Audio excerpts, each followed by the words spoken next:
A Lincoln County senior who was hurt in a car crash a couple weeks ago has now died. Coming up, we'll show you how his classmates are now helping his family. A big change is coming to a new intersection that's already seen multiple crashes. It's an absolutely beautiful day once again today, and tomorrow's going to be the same way. But once we approach that weekend time, that's when things change. Maybe a little rain. I have that coming up in your forecast. Just a few minutes. Tracking, alerting, protecting. This is WKYT News at Noon. Good afternoon from WKYT News at Noon. I'm Barbara Bailey. Bill has the afternoon off. Grief counselors are at a Central Kentucky high school today helping students cope with the death of a classmate. Ricardo Nunez, a student at Lincoln County High School, was a passenger in a car that crashed in Knoxville, Tennessee on Labor Day. Nunez died yesterday. WKYT's Mark Barber is in Stanford now with more on how Nunez is being remembered. It's our top story at noon. Mark?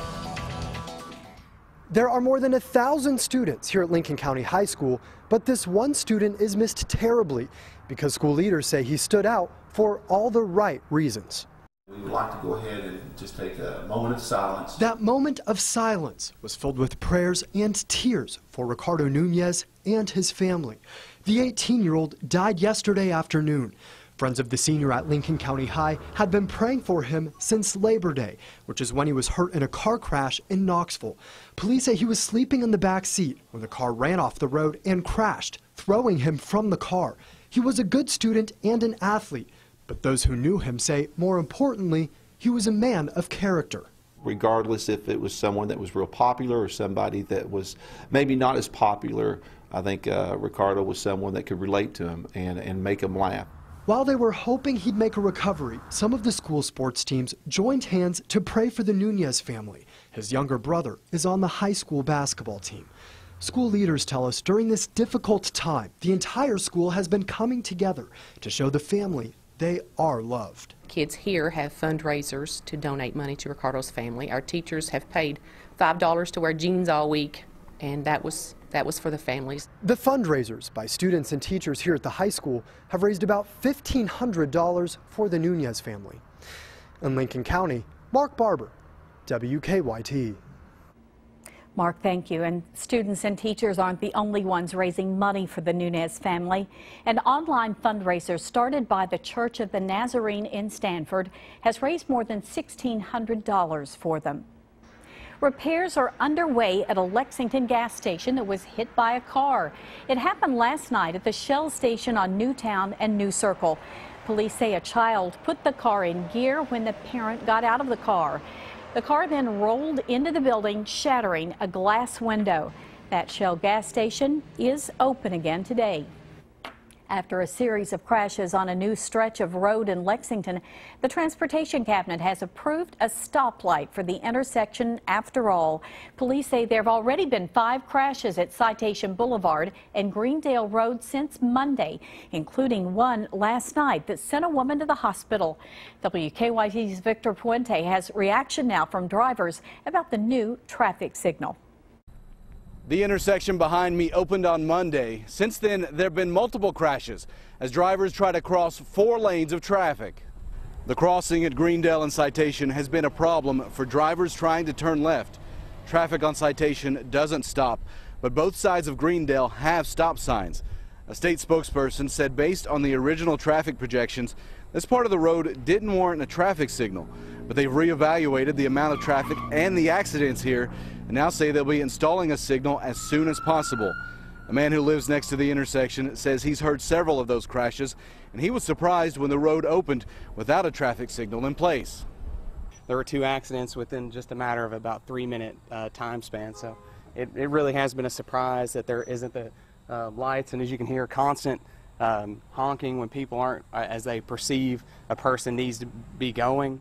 A few changes will be made until that signal is in place. There will be no left turns at either intersection, and people approaching from Greendale will only be able to turn right. They're hoping that will reduce the number of crashes until that signal is put up. In Lexington, Victor Puente, WKYT. Victor, thank you. The Transportation Cabinet says they don't have an exact timeline for when that light will be installed. A Kentucky man says he came close to shooting a burglar at his home. 75-year-old Robert Ham turned the tables on the man who broke into his Carter County home. And now that suspect is behind bars. As Rebecca Smith reports, it was a close call that could have ended with someone being killed.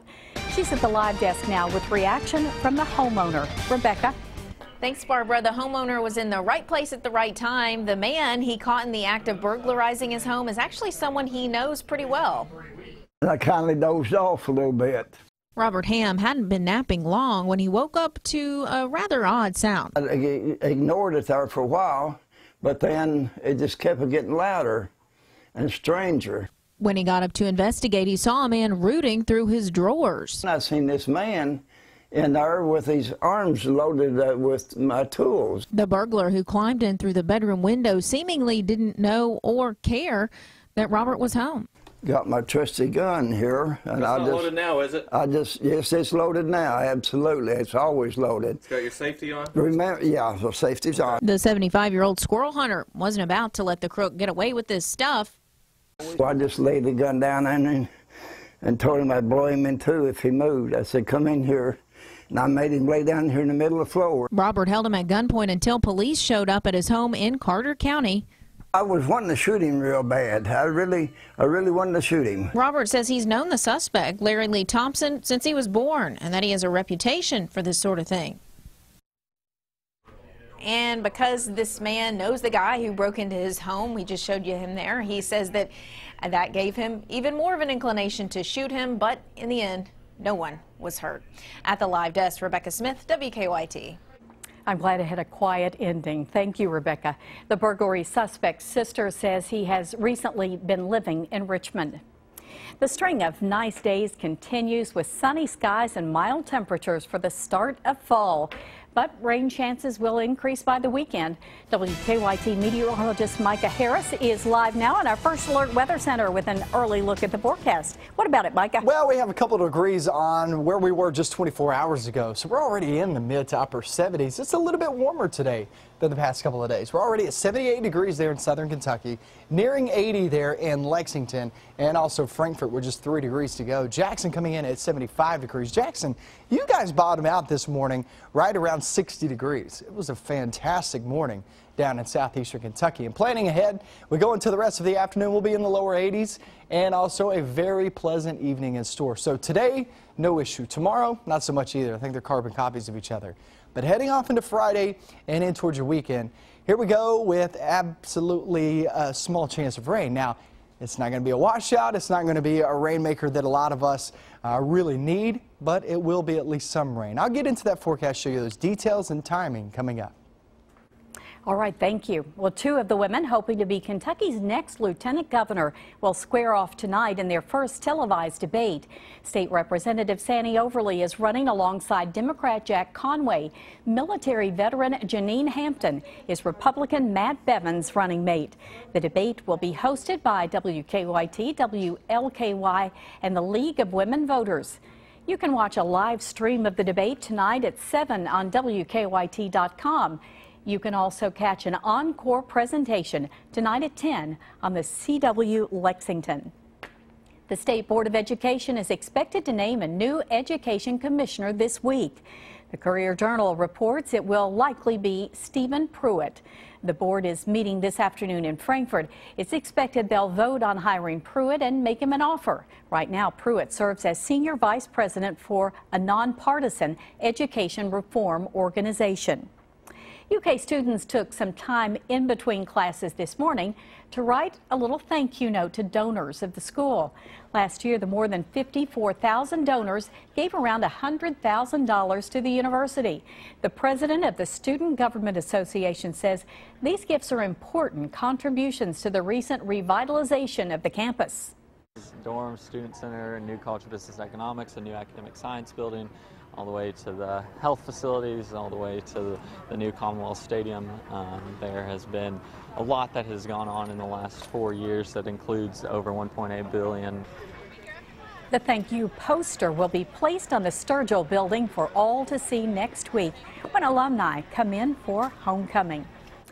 A member of the famous Louisville-based rock band is going to try his hand At the restaurant business, Patrick Hallahan, the drummer for My Morning Jacket, and two partners are opening Butchertown Grocery in the Derby City. The casual dining restaurant, housed in a century-old building, will feature a cocktail lounge with live music. It's set to open in November. My Morning Jacket released its 7th studio album, The Waterfall, earlier this year. Pope Francis kicks off his visit to the United States with a trip right here to the White House. More on his historic visit next on Kentucky's #1 Midday News. Also ahead, comedian Tracy Morgan lands his first movie role since last summer's tragic bus accident. We'll have details coming up on WKYT News at noon.